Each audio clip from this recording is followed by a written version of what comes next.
안녕, 또 토드야. 주님께서 저에게 뿌리에 대해 사역해 주셨는데, 여기서 말하는 뿌리는 죄의 뿌리에 도달하는 것을 의미합니다.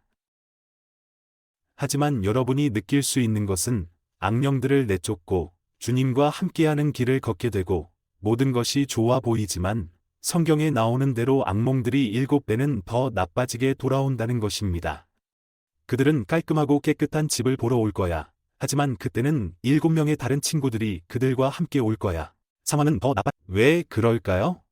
그분이 저에게 계시한 것은 문제는 많은 사람들이 악령을 표면적으로 정리하는 것만 하고 악마를 내쫓는 것만 하고 그 죄의 근본 원인에는 가지 않는다는 점입니다. 그 근본 원인은 여러 가지가 있을 수 있고 그리고 그것은 내 마음 깊은 곳에 자리 잡고 있다. 몇 달이 지나고 그분이 저를 여러 사람들과 이야기하게 했어요. 제 삶 안팎에서요. 저는 몇 가지 반복되는 주제들을 발견했어요. 예를 들어, 저는 그가 위스키와 버번을 정말 좋아하는 사람을 알아요. 그는 항상 술을 많이 마셔요. 저도 예전처럼 그랬고, 당연히 술을 많이 마시면 그게 더 많이 나오는 걸 알게 됐어요. 두세 잔 마시고 나면 점점 더 시끄럽고 거슬리기 시작한다. 4시가 지나고 나서 지금은 욕을 잔뜩 하고 있잖아. 맞지? 그냥 큰 욕설뿐이고 그 다음엔 주님의 이름을 헛되이 부르기 시작하고 이상한 말들을 하기 시작했어요. 알죠? 그리고 나는 그런 친구가 있을 수도 있는데 그냥 그 사람에게서 벗어나고 싶다는 순간에 이르게 돼. 맞지? 그에게서 떨어져. 더 이상 이걸 견딜 수가 없어. 내가 그들을 차단할 거야. 주님께서 며칠 전 밤 저에게 꿈을 주셨는데 그 꿈이 제 눈을 뜨게 해주었어요. 제가 잘못 보고 있었다는 걸 깨닫게 해주셨죠. 꿈속에서 어떤 행사에 있었는데 정말 시끄럽고 불쾌한 남자가 술에 취해 욕설을 퍼붓고 있었어요. 맞죠?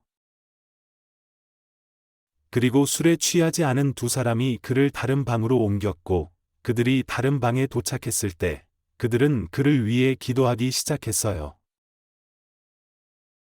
그리고 다른 방에서 기도 소리를 들었고 흥미롭네 라고 생각했어요. 그리고 기도가 끝난 후 술 취한 남자의 내면의 내레이션이 들렸어요. 그리고 그게 말했어요. 그는 그 기도들이 나를 치유했어. 그냥 마음에 쌓인 감정들이 너무 많아서 극복할 수 없었고 술을 마시고 있어. 너무 아파서 그걸 감추려고 술에 취해 있어. 그 사람, 그 문제를 가진 그 사람 때문에 그는 씁쓸함을 가지고 있습니다.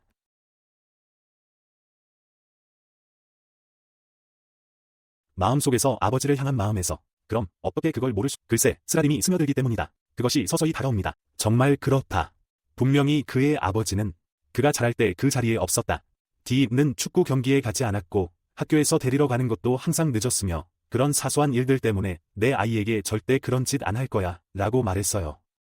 그리고 그는 정말 자기 아이를 돌봐요. 그는 정말 열정적인 아빠 중 한 명이에요. 항상 그 일에 신경 쓰고 있죠. 축구 경기와 농구를 하고 항상 아이와 이야기하며 아이가 곁에 있는지 확인하고 아이를 위해 잘하고 있는지 확인했다. 하지만 그는 내면의 술에 취해 그걸 가리는 게 있어요. 그러니까 내가 그를 그냥 차단하거나 너를 차단하는 대신 만약 그런 사람이 있다면 왜 그들과 이야기하지 않아? 그들과 대화하고 진상을 밝히고 도와주고 이끌고 주님으로부터 해답을 찾도록 이끌어라. 그리고 아마도 같은 문제를 겪은 당신의 친구를 주님께 구할 수도 있겠죠. 주님, 제발 이해할 수 있게 도와주세요. 이 사람의 행동의 근본 원인이 무엇인가? 왜 저렇게 행동하는 거지? 그리고 너는 그들과 이야기하고 너는 그들과 이야기하는 거야. 그들은 뿌리를 알려줄 거예요. 그들은 보통 그냥 나오고 그 다음에 당신이 주님과의 경험을 이야기하며 그걸 포기하고 주님께 맡기고 마음에서 내려놓으라고 부탁하죠. 그리고 그들이 진정으로 회개하거나 마음속의 쓴맛과 용서하지 못한 감정을 놓아주면 갑자기 상처를 덜기 위해 술이나 약물 같은 것에 의지할 필요가 없게 될 것입니다. 왜냐하면 그게 전부이기 때문입니다. 그들은 마스킹을 하고 있어. 그들은 더 큰 죄로 상처를 감추고 있어요. 그게 첫 번째 예입니다. 두 번째 예시로 제가 다른 사람과 이야기를 나눴는데 흥미로웠어요. 그리고 저는 그에게 저와 주님에 대해 이야기했어요. 그리고 그럼 당신은 어때요? 라고 물었죠. 그가 말했죠. 난 한 번도, 난 그분에게서 소식을 들은 적이 없어서 그냥 내버려 두려고 해요. 그분은 자기 할 일을 할 수 있고 나는 내 할 일을 할 수 있어. 내가 와 라고 했지. 그런 얘기는 처음 들어봐. 하지만 분명히 이런 일이 여기저기서 일어나고 있어요. 왜 그럴까요? 그들은 한 번만 기도해야겠다 고 생각하기 때문이에요. 마법같이 주님이 내 삶에 들어오실 거고 모든 게 변할 거야. 그렇게 되지 않습니다. 그분도 우리와 똑같은 사람이고 그분을 찾아 알아가야 해요. 그리고 그분을 가장 잘 알게 되는 방법은 성경을 읽는 것입니다. 자라면서 아무도 이런 얘기를 해준 적이 없었어요. 전혀 아니었죠. 그냥 그 성경 꼭 읽어야 해. 알겠지? 5개월이 지나도 똑같았고 같은 종류의 증상이었어요. 음주가 심해졌죠. 그는 온갖 감정을 숨기고 있었는데 세상에서 상처받은 사람들에게는 정상적인 일이잖아요. 그렇죠? 우선 몇 달 전 그는 무릎에 문제가 있다고 말하거나 저에게 말했어요. 무릎에 큰 문제가 생겼다. 나는 알겠어. 그건 별로 좋지 않네 라고 말했어. 그는 뭐 어때? 그냥 처리할게 라고 했어요. 그리고 꿈을 꾸었는데 주님께서 내가 꿈에서 그분 옆에 서 있는 곳을 보여주셨고 큰 남자가 그에게 다가왔어요. 그리고 나는 저쪽을 보니 내가 아는 남자가 있었는데 그는 약간 몸을 웅크리고 있었고 이건 감당할 수 없어 라고 했어. 너무 아파. 그 남자가 그를 잡아서 휙 그렇게 부러지고 그의 등과 척추가 다시 제자리로 돌아갔어요. 그리고 내가 아는 한 남자가 세상에 나 좀 나아졌어 라고 말했어. 믿을 수가 없어. 그래서 꿈에서 깨어나서 주님, 도대체 무슨 일이었나요? 라고 말했어요. 그가 말했어요. 그의 등과 척추가 조금 벗어났어요. 카이로프랙터에게 가서 다시 제자리에 넣으면 무릎에 도움이 될 거야. 왜냐하면 허리와 척추가 조금만 어긋나면 무릎, 점점 더 나아지기 시작할 거야. 왜냐하면 그게 그렇게 작은 압박감이 아니니까. 그래서 제가 말했죠. 그러자 그가 말하길. 그리고 내가 그를 사랑한다는 걸 알아야 나는 대박. 그리고 몇 달 전 그분이 내게 하신 말씀을 떠올렸고 그게 이해가 됐어요. 아니, 또 다른 근원이 있어서 완전히 놓쳤어요. 문제의 근본 원인은 그가 다쳤다는 것이다. 그는 모르는 것, 신이 자신을 신경 쓰지 않는다고 생각하는 것에 상처받았다. 물론 그분은 하나님은 모든 창조물을 신경 쓰십니다. 그가 너를 만든 목적이 있지, 맞지? 그분은 사랑하십니다. 여러분 모두를 사랑하십니다. 그건 바로 보장이야. 그래서 그는 훨씬 나아졌다. 또 다른 이유는 이 사람이 분노와 매우 방어적인 분노 문제를 가지고 있다는 점입니다.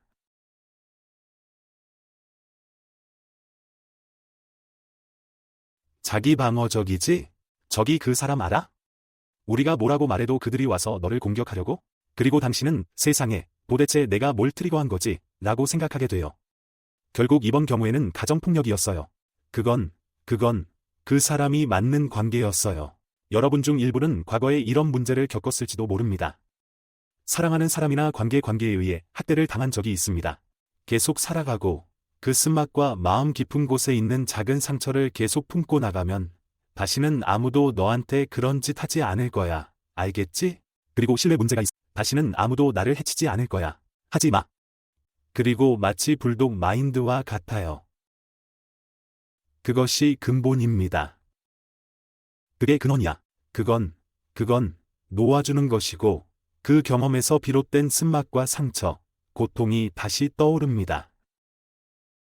30년 전일 수도 있어. 상관없어요. 그건 아직 당신 안에 있고 적은 그것을 이용해 당신을 공격할 것입니다. 그들은 계속해서 그 모든 것을 당신에게 불리하게 사용할 것입니다. 또 다른 하나는 간통입니다. 간통을 저질렀거나 간통일 필요도 없습니다. 어떤 행위든 어떤 종류든 될 수 있다. 간통을 저지른 사람이 수치심, 죄책감, 후회를 안고 있다고 생각하지 않나요? 분명히 그럴 거야. 물론입니다. 앞으로 여러 문제가 생길 거예요. 죄에 빠지거나, 마약에 빠지거나, 포르노에 빠지거나, 욕망에 빠지거나, 탐욕이나 술, 혹은 A 문제를 가릴 수 있는 어떤 것이라도 좋겠죠? 아니면 파마키아도 마찬가지고 그들은 결국 알약으로 전환할 것이다. 그걸 주님께 바치고 용서를 구하기 전까지는 그 감정은 항상 머릿속에 남아 있을 거예요. 그냥 머무르고 있을 거예요. 있잖아? 아니, 난 더 이상은 아닌 것 같아. 나 이 수치심과 후회를 받아들이고 있어. 용서를 구하는 거야. 나는 예수님의 피로 덮여 있고, 그리고 나는 얻으려고 애쓰고 있어. 나 놓아줄게. 놓아줄 거고, 더 이상 나에게 영향을 주지 않을 거야. 오른쪽, 이것도 또 다른 뿌리 사례이고, 더 많은 사례가 있다는 걸 알지만, 지난 몇 달 동안 제가 보여준 4가지 예시들이에요. 저는 이 예시들이 같은 일을 겪고 있는 많은 사람들에게 도움이 되길 바라고 있어요. 또는 당신 주변에 같은 일을 겪고 있는 사람들을 알고 있거나요.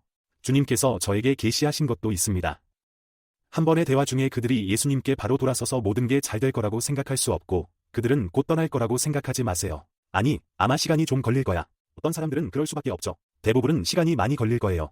내가 그 씨앗을 뿌렸잖아. 그들은 선한 일을 하고 죄에서 회개하고 회개한 당신의 열매를 보게 될 것입니다. 그리고 그들도 행동 변화를 보고 그들 자신도 죄책감을 느끼게 될 것입니다. 그리고 어느새 시간이 걸릴 수도 있고 1년이나 2년이 걸릴 수도 있고 몇 년이 걸릴 수도 있습니다. 나도 사람마다 다르죠. 하지만 행동하고 자신의 역할을 하며 돕는 것 그리고 단순히 내 문제가 아니야. 앞으로 나아가라고 말하지 않고 단 한 번만 대화하는 것만으로도 그들을 주님께 인도하고 그들의 인생과 영혼의 전체 궤적을 바꿀 수 있습니다. 정말 미친 일이야. 정말 멋지지?